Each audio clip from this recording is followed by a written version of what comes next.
রহমতুল্লাহি ওয়া বারাকাতুহু। প্রিয় ভিউয়ার্স, যে যেখান থেকে দেখতেছেন তাদেরকে শুভেচ্ছা অভিনন্দন মোবারকবাদ জানাই। আজকে আমরা একটা 3 পার্টের আলমারি দেখাবো, অরিজিনাল চিটাং সেগুন কাঠ দিয়ে তৈরি। এটা হাতে খোদাই করে খুব মসৃণভাবে গালা পলিশ দিয়ে আমরা এটা তৈরি করেছি। এটা আমার ডেলিভারির অপেক্ষা। তো খুবই সুন্দরভাবে আমরা একটু জিনিসটা দেখানোর জন্য চেষ্টা করতেছি। তো দেখেন, আল্লাহ হাফেজ।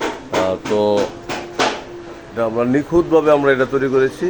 খুবই সুন্দরভাবে আমরা এটা 3 পার্টের আলমারিটা তৈরি করেছি, খুবই ন্যাচারাল গালা পলিশ দিয়ে তৈরি করেছি। এটা আমাদের আজকে ডেলিভারি যাবে। ডেলিভারির আগ মুহূর্তে আমরা একটু দেখানোর জন্য আসছি।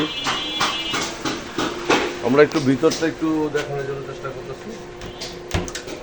ভিতরটা এভাবে হ্যাঙ্গার তেল তেল দেওয়া হয়েছে এবং এখানে জয়া দেওয়া হয়েছে। তো এখানে আরও কিছু আছে। হ্যাঙ্গার দেওয়া হয়েছে, নিচে শাড়ির হ্যাঙ্গার দেওয়া হয়েছে। তো এখানে এর মধ্যে আমরা এভাবে সেল দিয়েছি যে খুব সুন্দরভাবে আমরা এই কাজটা করেছি। তো কাস্টমার তো ভালো থাকবেন। আল্লাহ হাফেজ। আসসালামু আলাইকুম ওয়া রাহমাতুল্লাহ।